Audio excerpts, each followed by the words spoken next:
ஒரு 23 வயசு பொண்ணு 60 வயசு கிழவனை கல்யாணம் பண்ணி என்னென்ன கஷ்டத்தை அனுபவிக்கிறா அப்படின்ற ஸ்டோரியை டிஸ்கிரைப் பண்ணிருக்கு இந்த மூவி. 2022ல மலையாள மூவியா ரிலீஸ் ஆனது தான் சதுரம். இந்த மூவியை டைரக்ட் பண்ணியிருக்காரு சித்தார்த் பரதன். உங்களுக்காகவே டிஃப்ரெண்டான ஸ்டோரி லைன்ஸை தேடி தேடி நம்ம சேனல்ல அப்லோட் பண்ணிட்டு இருக்கோம். நம்ம சேனலை சப்ஸ்கிரைப் பண்ணாதவங்க சப்ஸ்கிரைப் பண்ணிக்கோங்க. This is your Yara's voice over. நான் உங்கள் யாரா. வித்தவுட் எனி ஃபர்தர் டிலே நம்ம இந்த வீடியோக்குள்ள போயிடலாம். மூவியோட ஸ்டார்டிங்ல 23 வயசான படத்தோட ஹீரோயின், அதுக்கப்புறம் அவங்களோட 60 வயசான ஹஸ்பண்ட் ரெண்டு பேரும் கார்ல போயிட்டு இருப்பாங்க. போயிட்டு இருக்க வழி ஃபுல்லா இந்த ப்ராப்பர்ட்டில என்னோடது தான், நான் ரொம்ப வருஷத்துக்கு முன்னாடியே இந்த ப்ராப்பர்ட்டிஸ் எல்லாம் வாங்கி போட்டேன் அப்படி இப்படின்னு சொல்லிட்டு தன்னோட தற்பெருமையை பரப்பிட்டே வராரு அந்த ஆளு. கேட்குள்ள வந்ததுமே வீட்டோட காம்பவுண்ட் சேவரை இன்னும் கட்டி முடிக்கல அப்படின்னு தாத்தா ரொம்பவே கோவப்படுறாரு. உடனே வேலைக்காரியை கூப்பிட்டு, இந்த வேலையை நான் உன்னை எப்ப முடிக்க சொன்னேன், இன்னுமுமே நீ முடிக்காம வச்சிருக்க அப்படின்னு சொல்லிட்டு திட்டுறாரு.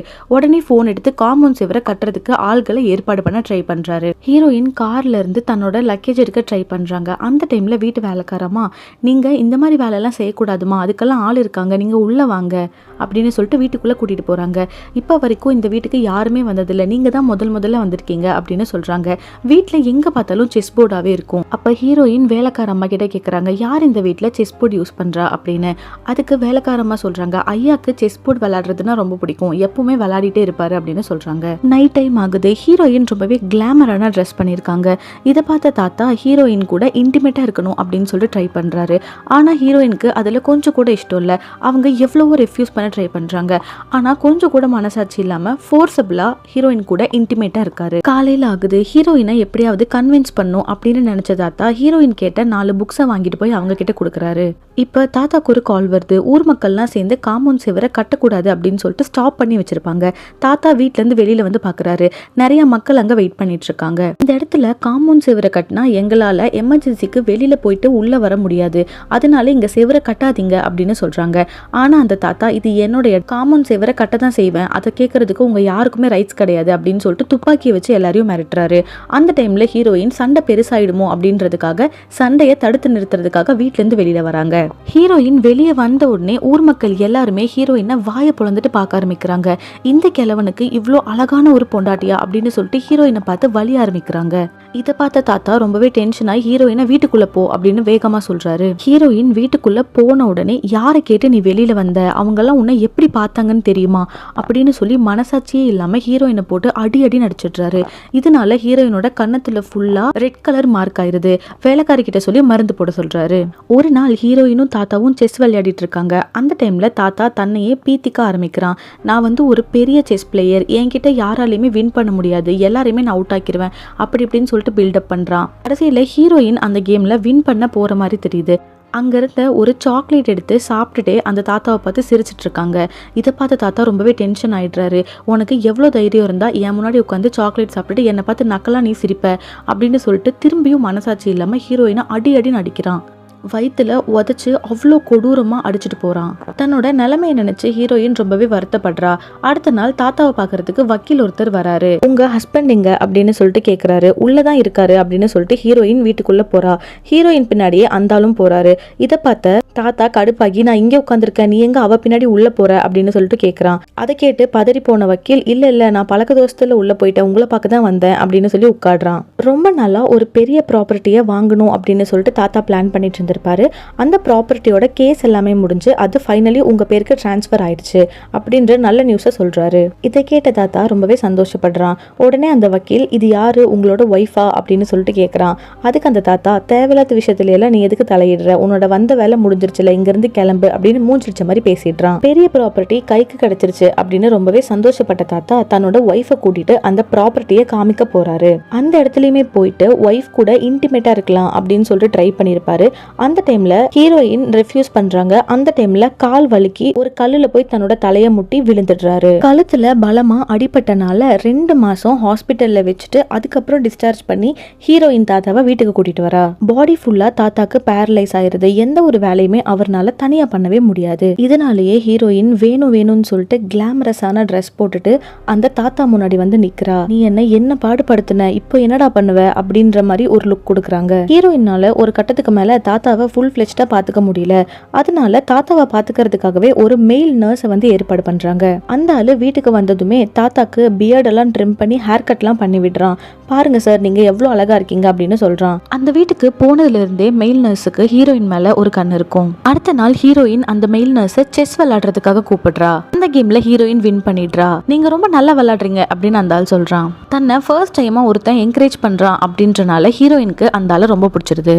தாத்தாக்கு மெயில் நர்ஸ் ரிமோட் மாதிரி ஒரு பொருளை வாங்கி கொடுக்குறான். அது எதுக்கு அப்படின்னா, ஏதாவது தேவைப்படுற டைம்ல அந்த பட்டன் அமுக்குனா மெயில் நர்ஸ் வெளியில இருந்தாலுமே அவன் தாத்தாக்கு ஹெல்ப் பண்றதுக்காக ஓடி வந்துருவான். இதை பார்த்த ஹீரோயின் ரொம்பவே இம்ப்ரெஸ் ஆயிடுறாங்க. பரவாயில்லையே, உனக்கு நிறைய விஷயங்கள் தெரிஞ்சிருக்கு, நீ வந்து இன்னைக்கு மத்தியானம் நம்ம வீட்டுக்கு சாப்பிடவா அப்படின்னு சொல்லிட்டு கூப்பிடுறாங்க. அந்த ரிமோட்டை கையில வச்சுட்டு அந்த ஆள் சும்மாவே இருக்க மாட்டேங்கிறான். சும்மா அமுக்கி தேவையில்லாத விஷயத்துக்கெல்லாம் மெயில் நர்ஸை கூப்பிட்டு இருக்கான். ஹீரோயின் கூட சாப்பிடுறதுக்கு முன்னாடி ரிமோட்டை கையோட எடுத்துட்டு போயிட்டு ஹீரோயினை பார்த்து வளைஞ்சிட்டு இருக்கான். கொஞ்ச நேரம் கழிச்சு ரிமோட் அமுக்கிற சவுண்ட் கேக்குது. என்னது அப்படின்னு போய் பார்க்கும்போது அந்த ஆளு ரொம்பவே அன்கான்ஷியஸ் ஸ்டேட்ல இருக்கான். பிகாஸ் அவனோட சுகர் லெவல் லோ ஆயிருக்கு. நைட்ல அன்டைம்ல இந்த மாதிரி ஆனா என்னால என்ன பண்ண முடியும், அதனால நீங்க இன்னைக்கு வீட்டுக்கு போக வேண்டாம், நைட் இங்கே ஸ்டே பண்ணிக்கோங்க அப்படின்னு ஹீரோயின் அந்த ஆள் கிட்ட சொல்றா. நைட்டு தாத்தா தூங்கினதுக்கு அப்புறம் சும்மா தானே இருக்கீங்க, வாங்க நம்ம 2 பேரும் சேர்ந்துட்டு ட்ரிங்க்ஸ் சாப்பிடலாம் அப்படின்னு சொல்லிட்டு ஹீரோயின் அந்த மெயில் நர்ஸை கூப்பிடுறா. 2 பேரும் சேர்ந்து ட்ரிங்க்ஸ் சாப்பிட ஆரம்பிக்கிறாங்க. ஹீரோயின் தன்னோட வாழ்க்கையில நடந்த கஷ்ட நஷ்டங்கள், இந்த தாத்தா எவ்வளோ கொடுமை அவளை படுத்தியிருக்காரு அப்படின்ற எல்லா உண்மையுமே மெயில் நர்ஸ் கிட்ட சொல்றா. இதனால தான் அவர் இப்போ இவ்வளோ கஷ்டப்படுறாரு, என்ன ரொம்ப கொடுமைப்படுத்தியிருக்காரு அப்படின்லாம் சொல்றா. இதை கேட்ட மெயில் நர்ஸ்க்கு ஹீரோயினை பார்த்து ரொம்பவே பாவமாயிருது. கொஞ்சம் கொஞ்சமா 2 பேருமே க்ளோஸ் ஆகுறாங்க. ரிலேஷன்ஷிப்ல ஈடுபட ஆரம்பிக்கிறாங்க. இது அப்படியே கண்டினியூ ஆகுது. தினம் காலையில வீட்டுக்கு வந்த உடனே அந்த தாத்தாக்கு தூக்க மாத்திரை கலந்து கொடுத்துட்டு இவங்க 2 பேரும் ஜாலியா லவ் பண்ணிட்டு ரொமான்ஸ் பண்ணிட்டு சுத்திட்டு இருக்காங்க. ஒரு நாள் மெயில் நர்ஸ் ரொம்பவே டென்ஷனா போன்ல யார்கிட்டயோ பேசிட்டு இருக்கான். அந்த டைம்ல ஹீரோயின் வந்து என்ன ஆச்சு அப்படின்னு கேக்குறாங்க. மெயில் நர்ஸ்க்கு ஏதோ ஒரு அர்ஜென்ட்காக 4 to 5 லட்ச ரூபா வரைக்கும் தேவைப்படுது அப்படின்ற மாதிரி சொல்றான். இவ்வளோ தானே, என்கிட்ட கேட்டிருக்க கூடாதா அப்படின்னு சொல்லிட்டு ஒரு செக் புக் எடுத்து அதுல மணியை ஃபில் பண்ணிட்டு தாத்தாவோட கைரேகையை வச்சு உடனே பணத்தை எடுத்து கொடுத்துடுறா. இதுக்கெல்லாம் நான் என்ன கைமாறு செய்ய போறேன்னு தெரியல, உனக்கு ரொம்ப ரொம்ப தேங்க்ஸ் அப்படின்னு மெயில் நர்ஸ் ஹீரோயின் கிட்ட சொல்றான். அதுக்கப்புறம் அவங்க 2 பேரும் கொஞ்சம் இன்டிமேட்டா இருக்க ஸ்டார்ட் பண்றாங்க. இதையெல்லாம் வீட்டோட வேலைக்காரி பாத்துடுறா. ஆனா அவ பார்க்காத மாதிரி இருந்துடுறா. ஹீரோயினும் மெயில் நர்ஸும் உட்காந்து பேசிட்டு இருக்காங்க. அந்த டைம்ல ஹீரோயின் மெயில் நர்ஸ் கிட்ட சொல்றா, என்னோட புருஷனோட தம்பிக்காரன் ஒருத்தன் இருக்கான், என் புருஷனுக்கு ஏதாவது ஆச்சு அப்படின்னா அவனோட மொத்த சொத்தையும் அடிச்சிடலாம் அப்படின்னு அவன் பிளான் பண்ணிட்டு இருக்கான்.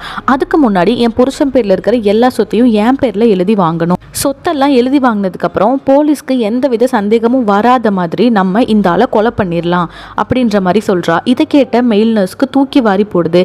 என்னடா நம்ம பாட்டுக்கு ஜாலியா சுத்திட்டு இருந்தோம், திடீர்னு கொலைக்கேஸ்ல நம்மள இவ சிக்க வைக்க பாக்குறாளே அப்படின்னு சொல்லிட்டு அவன் அதை பத்தியே யோசிச்சுட்டு இருக்கான். அடுத்த நாள் அவ சொன்ன மாதிரி பண்ணாதான் என்ன அப்படின்னு சொல்லிட்டு ஒரு தலகாணி எடுத்து அந்த தாத்தா மூஞ்சில வச்சு அமுக்குறான். ஒரு பாயிண்ட்டுக்கு மேலே அவனுக்கே ரொம்ப கில்ட்டி ஆயிடுது. அந்த தலகாணி எடுத்துட்டு என்னை மன்னிச்சிருங்க, நான் தெரியாமல் இப்படி பண்ணிட்டேன் அப்படின்னு சொல்லிட்டு அங்கேருந்து கிளம்பி போயிடுறான். அந்த நாள் நைட்டு லாயர் வீட்டுக்கு வரான். அப்போ அந்த லாயர் சொல்கிறாரு, உன்னோட புருஷனுக்கு எந்தெந்த இடத்துல எங்கெங்கே சொத்து இருக்குது அப்படின்ற டீட்டெயில்ஸ் எல்லாமே எனக்கு தெரியும். இன்றைக்கி நைட்டு நீ என் வீட்டுக்கு வந்தீங்கன்னா நான் உனக்கு எல்லாமே சொல்கிறேன் அப்படின்ற மாதிரி சொல்லி அவனுக்கு கிடைச்ச ஆப்பர்ச்சுனிட்டியை யூஸ் பண்ணிக்க ட்ரை பண்ணுறான். இப்போது ஹீரோயினை லவ் பண்ணிட்டு இருக்க மெயில் நர்ஸுக்கு ஆல்ரெடி ஒரு லவ்வர் இருப்பா. அவங்க 2 பேத்துக்கும் வெளிநாட்டில் போய் செட்டில் ஆகணும் அப்படின்றது தான் ஆசை. அதுக்காக தான் ஹீரோயின் கிட்ட இருந்து காசு வாங்கியிருப்பான். ஆனால் கொஞ்ச நாள்ல இவங்க 2 பேரும் சேர்ந்து ஹீரோயினை ஏமாத்திட்டு போயிடுவாங்க அப்படின்னு தான் தோணுது. ஹீரோயின் மெயில் நர்ஸை விடுற மாதிரி தெரியல. கண்டினியூஸாக அவளுக்கு கால் பண்ணிகிட்டே இருக்கான். ஒரு பாயிண்ட்ல அவன் கால் எடுத்து என்ன அப்படின்னு சொல்லிட்டு கேட்குறான். அதுக்கு ஹீரோயின், தாத்தாவோட தம்பி கால் பண்ணி என்னை ரொம்ப பிளாக்மெயில் பண்ணுறான், எனக்கு ரொம்ப பயமாக இருக்குது அப்படி இப்படின்னு சொல்லிட்டு ரொம்ப சிம்பத்தி கிரியேட் பண்ணுற மாதிரி பேசுகிறா. இதை கேட்ட மெயில் நர்ஸ், நான் இருக்கேன், எதுக்கும் கவலைப்படாத, என்ன பிரச்சனையாக இருந்தாலும் நம்ம சேர்ந்து சார்ட் அவுட் பண்ணலாம் அப்படின்னு சொல்லிட்டு ஹீரோயினை ஆறுதல் படுத்துறான். அடுத்த நாள் மெயில் நர்ஸ்க்கு கால் வருது. ஹஸ்பண்ட் இறந்துட்டாரு அப்படின்னு சொல்லிட்டு கூப்பிடுறா. ஆனால் மெயில் நர்ஸுக்கு கண்டிப்பாக ஹீரோயின் தான் அவனை கொலை பண்ணியிருப்பா அப்படின்ற டவுட் இருக்கு. காதும் வச்ச மாதிரி தாத்தாவோட தம்பிக்கு கூட இன்ஃபார்ம் பண்ணாமல் ஃபியூனரலை முடிச்சிடுறாங்க.